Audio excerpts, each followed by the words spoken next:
হাদি ভাইকে যারাই গুলি করেছে তাদেরকে দ্রুত সময়ের মধ্যে তাদেরকে অ্যারেস্ট করতে হবে।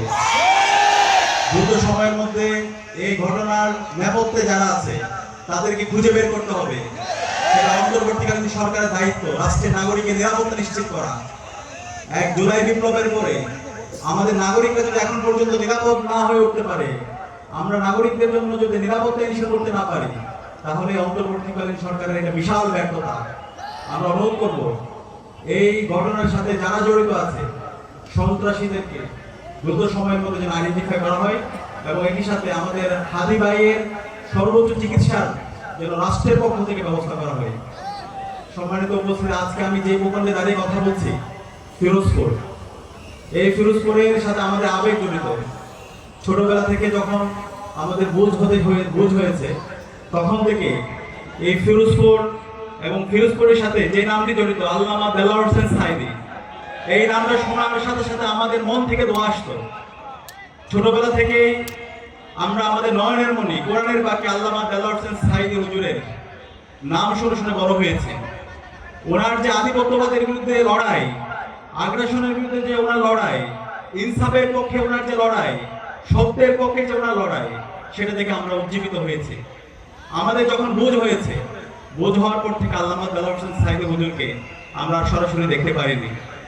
যখন বুঝ হয়েছে তখন আমরা খুনি হাসিনা আমাদের হুজুরকে অন্যায়ভাবে তাকে বন্দী করে রেখেছিল। তখন আমাদের স্বপ্ন ছিল আমরা তরুণরা বেঁচে থাকতে আল্লামা দেলোয়ার হোসেন সাঈদীকে এই খুনি হাসিনার কারাগারে আমরা থাকতে দিব না। এবং সেই আলোকে 2012 সালে, 13 সালে, 14 সালে, 15-16 সালে যতগুলো আন্দোলন হয়েছে, প্রতিটি আন্দোলনে আমরা গিয়েছিলাম।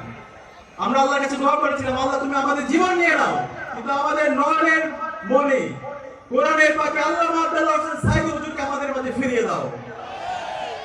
সেই সময় অসংখ্য আমাদের ভাই বোনরা শহীদ হয়েছে।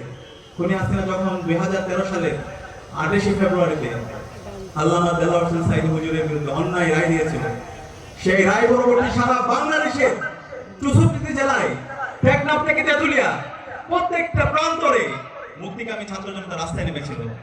একদিনে 200 এর অধিক আমাদের ভাই বোন শহীদ হয়েছিল। হাজার হাজার মুক্তিকামী ছাত্র জনতা গাজী হয়েছিল। এবং এর পরবর্তীতে বাংলাদেশে অসংখ্য আন্দোলন সংগ্রাম হয়েছে, লড়াই হয়েছে। এবং সেই আন্দোলন সংগ্রামগুলো আমরা সর্বাত্মকভাবে আমরা নেতৃত্ব দিয়েছিলাম। এবং আমরা আল্লামা দেলোয়ার হোসেন সাঈদী হুজুরকে মুক্তি করার জন্য আমরা সবসময় রাজপথে লড়াই সংগ্রাম করেছিলাম। এবং আল্লামা দেলোয়ার হোসেন সাঈদী হুজুর সবসময় এই অঞ্চলের মাটি ও মানুষের কথা বলেছেন, এই অঞ্চলের মানুষের মুক্তির কথা বলেছেন। এই বাংলাদেশের যে অপারিত সম্ভাবনা, সেই সম্ভাবনা কিভাবে কাজে লাগানো যায় সে কথা বলেছেন। তিনি যখন এমপি ছিলেন তখন তিনি দেখিয়েছেন কিভাবে ইনসাফ কায়েম করতে হয়, কিভাবে অন্যান্য ধর্মাবলম্বী যারা আছে, যারা ভিন্ন জনগোষ্ঠীর আছে, হিন্দু, বৌদ্ধ, খ্রিস্টান, সকল মানুষের অধিকার নিশ্চিত করতে হয়, কিভাবে সমাজের মধ্যে ইনসাফ কায়েম করতে হয়, কিভাবে একটা দুর্নীতিমুক্ত সমাজ প্রতিষ্ঠা করতে হয়, কিভাবে কৃষকের অধিকার নিশ্চিত করতে হয়, শ্রমিকের অধিকার নিশ্চিত করতে হয়, ছাত্রদের অধিকার নিশ্চিত করতে হয় এবং সকল মানুষের ন্যায্য হিসাব কিভাবে বুঝিয়ে দিতে হয়, জনগণের যে ক্ষমতা সেই ক্ষমতা কিভাবে জনগণের হাতে তুলে দিতে হয়, সেটা আমরা হুজুরের জীবনী থেকে এবং হুজুরের কর্মকাণ্ড থেকে আমরা দেখেছি। সেখানে আল্লাহর কাছে দোয়া করছি, হে আল্লাহ, আমাদের সকলের নয়নের মণি আল্লামা দেলোয়ার হোসেন সাঈদীকে তুমি জান্নাতুল ফেরদৌসের মেহমান হিসেবে কবুল করো। সম্মানিত উপস্থিতি, আজকে আপনারা যেই জমিনে আছেন, এই জমিনটা একটি পবিত্র জমিন। আল্লামা দেলোয়ার হোসেন সাঈদী হুজুরের কবর এই জমিনের মধ্যে শায়িত আছেন। হুজুরকে যখন মেডিকেল কিলিং এর মাধ্যমে হত্যা করা হয়, সেদিন আমরা 2023 সালের 14 আগস্ট পিজি হাসপাতালের সেই প্রান্তরে আমরা হুজুরের কফিন ধরে শপথ করেছিলাম, আল্লামা দেলোয়ার হোসেন সাঈদীকে যারা অন্যায়ভাবে কারাগারে প্রকোষ্ঠ করে রেখেছিল, বন্দী করে রেখেছিল, আল্লামা দেলোয়ার হোসেন সাঈদীকে যারা অন্যায় অপবাদ দিয়েছে, তাদের শেষ দেখে আমরা ছাড়বো ইনশাআল্লাহ।